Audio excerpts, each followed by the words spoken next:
Si la crise du Covid a touché la plupart des secteurs d'activité, l'agroalimentaire ne connut que peu de ruptures de stock en magasin, comparativement au secteur des nouvelles technologies, où, à l'automne 2020, à la sortie des nouvelles consoles PlayStation et Xbox, ces dernières furent discontinuées en quelques heures seulement.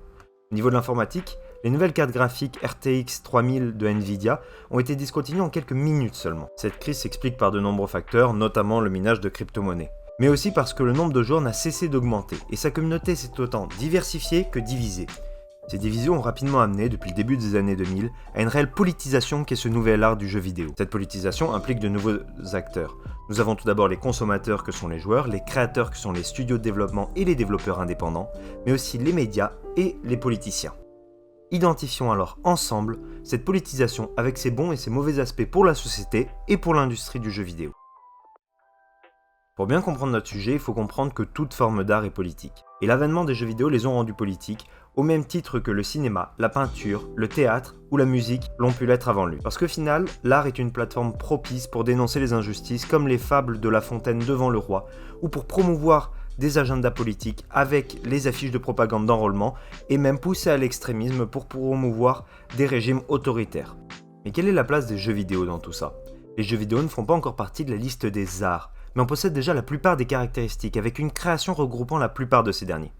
L'architecture des mondes, l'écriture de l'histoire et de ses personnages, la musique avec les bruitages et les univers entiers que les développeurs imaginent ou répliquent de la réalité. Des créations telles que nous le voyons en ce moment requièrent la présence de la plupart des formes d'art. La ressource créative des jeux vidéo n'a de limite que la technologie qui ne fait qu'évoluer, comme le succès de la réalité virtuelle nous le prouve en ce moment. Les jeux vidéo ont aussi moins de limites d'accès que ses prédécesseurs. Ça demande une intelligence particulière pour peindre Guernica, des compétences cinématographiques pour produire BlacKkKlansman, la plume de Shakespeare pour mettre en scène Macbeth, ou encore les connaissances et l'audace pour écrire et chanter Suicide Social. Les jeux vidéo peuvent être faits littéralement par n'importe qui.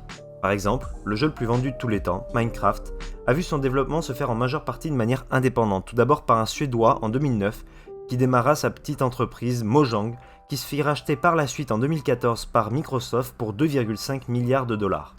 Nous avons donc une base artistique accessible au plus grand nombre, amenant à de la politisation. Les exemples cités précédemment sont tous politisés, et les jeux vidéo viennent s'insérer dans ce schéma. De cette manière, nous voyons un Battle Royale à succès, incluant des personnages des membres de la communauté LGBT. De l'autre côté, nous voyons des médias venant critiquer, à raison ou à tort, le racisme d'un jeu médiéval, ou bien des hommes politiques blâmer des jeux vidéo comme cause des tueries de masse plutôt que de remettre en cause certaines libertés. Il semble alors important d'identifier l'intérêt de la politisation mais aussi le danger de ces dernières dans une industrie de plusieurs milliards de dollars. Identifions tout d'abord les bons côtés de cette politisation. Comme un article de la presse l'a récemment mentionné, les démocrates ont fait à de nombreuses reprises utilisation des jeux vidéo pour propager le message d'aller voter. En plus du contexte sanitaire actuel de la faible participation des jeunes lors des scrutins, les démocrates ont tenu à s'adresser aux jeunes via de nouvelles plateformes comme Fortnite et Animal Crossing. Et on retrouve cette même stratégie actuellement au gouvernement français qui vient de lancer sa chaîne Twitch qui est une plateforme principalement utilisée pour le gaming. La politisation des jeux vidéo est aussi une manière de combattre les inégalités. Parce qu'il y a toujours un problème de sexisme dans les jeux vidéo. Le jeu vidéo traîne une vieille image qui a du mal à périr. En effet, les jeux de première génération ne s'adressaient pas au même public qu'aujourd'hui, mais plus à des personnes recluses, souvent masculines, en quête de sensations comme nous montrent les séries à succès, qui sont la violence et le sexe. Des personnages excessivement caricaturés ont vu le jour, mais un grand travail a été fait depuis, avec des studios comme Activision Blizzard retirant une pose jugée sexualisée par des joueurs. Il reste du travail à faire. Mais même dans de grandes franchises, cette mouvance reste occidentale, avec de nombreux jeux asiatiques perpétuant ces mêmes erreurs. En Occident, la politisation semble avoir fait son travail en freinant ce type d'excès.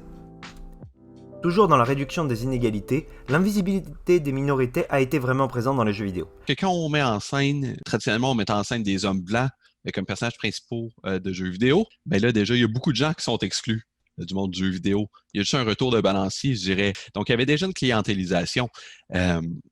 Avant, c'est juste qu'elle était dans le sens peut-être dans le sens du groupe dominant.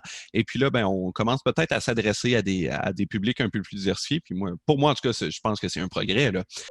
Enfin, le mouvement Black Lives Matter a d'ailleurs été largement partagé par la plupart des jeux multijoueurs, avec un affichage au chargement du jeu informant de la prise de position favorable au mouvement des studios de jeu. Enfin, cette politisation est aussi vue comme un outil libérateur. En effet, sur Minecraft, Reporters sans frontières s'est servi de cette plateforme pour répandre la démocratie, notamment la presse indépendante pour tous, avec une librairie géante, de telle manière à contourner les censures de certains États. Nous pouvons désormais nous attarder aux mauvais aspects de cette politisation qui sont critiqués. Nous avons notamment la manipulation des jeunes, parce qu'au final, les jeux vidéo restaient un havre de paix pour les personnes qui n'étaient pas intégrées dans la société ou qui voulaient s'isoler de tous ces tumultes. On utilise donc une plateforme de confiance pour eux, qui se trouve être dénaturée de son usage primaire pour des fins politiques. Même si les démocrates poussaient à aller voter, le message était clairement d'aller voter pour ceux qui publiaient ce dernier message. On notera notamment le nom de Biden et Harris sur ces dernières affiches. De nombreuses polémiques se sont formées aussi ces dernières années autour des jeux vidéo, avec l'inclusion ou non de certaines minorités, relevant certains jeux de racistes ou de non historiquement justes. Ça dépend du type de jeu qu'on veut développer, ça dépend surtout de l'époque. Si on veut retracer une époque médiévale par exemple, je suis en train de penser par exemple à Assassin's Creed Valhalla. C'est normal s'il n'y a pas de noirs ou d'arabes dans ce genre de lieu, et même dans ce genre d'époque. La dernière question de l'aspect négatif reste le danger démocratique, car en effet ces gros studios de création qui vendent énormément de jeux peuvent venir avancer un agenda politique et remodeler l'opinion publique, notamment celle des jeunes les plus influençables, autour d'un sujet de société. On peut penser à ce niveau-là le dernier jeu Watch Dogs Legion, qui se déroule en Angleterre après un futur apocalyptique suite à un Brexit échoué qui fait dériver dans le totalitarisme ce pays. De la même manière, on voit aujourd'hui de plus en plus de politiciens qui se lancent dans les jeux vidéo. On se rappelle notamment des démocrates cités précédemment, mais aussi le parti La France Insoumise qui a créé son propre jeu vidéo pour la campagne de 2017. Pour conclure, il importe de regarder ce phénomène évoluer, à une heure où l'Occident se concentre enfin sur de nombreux problèmes de société comme le réchauffement climatique, le sexisme et le racisme.